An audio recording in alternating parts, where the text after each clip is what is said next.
Sa umaga'y iparinig mo sa akin ang iyong tapat na pag-ibig, sapagkat sa iyo ako nagtitiwala. Ituro mo sa akin ang daan na dapat kong lakaran, sapagkat sa iyo ko ipinagkakatiwala ang aking buhay. Sa umaga'y iparinig mo sa akin ang iyong tapat na pag-ibig, sapagkat sa iyo ako nagtitiwala. Ituro mo sa akin ang daan na dapat kong lakaran, sapagkat sa iyo ko ipinagkakatiwala ang aking buhay. Sa umaga'y iparinig mo sa akin ang iyong tapat na pag-ibig, sapagkat sa iyo ako nagtitiwala.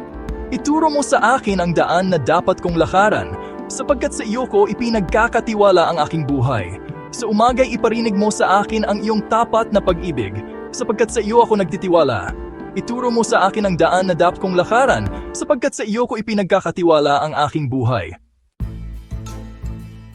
Bawat umaga ay isang bagong simula. Paalala na ang awa ng Diyos ay bago araw-araw. Hindi mo kailangang dalhin ang bigat ng kahapon sa ngayon. Bitawan mo, magtiwala sa plano ng Diyos. Nauna na siya sa iyo.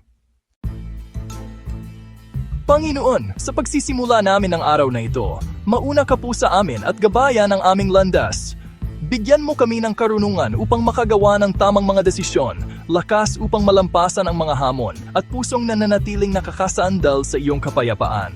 Naway ang aming mga buhay ngayon ay magbigay ng kaluwalhatian sa iyong pangalan. Sa pangalan ni Jesus, Amen.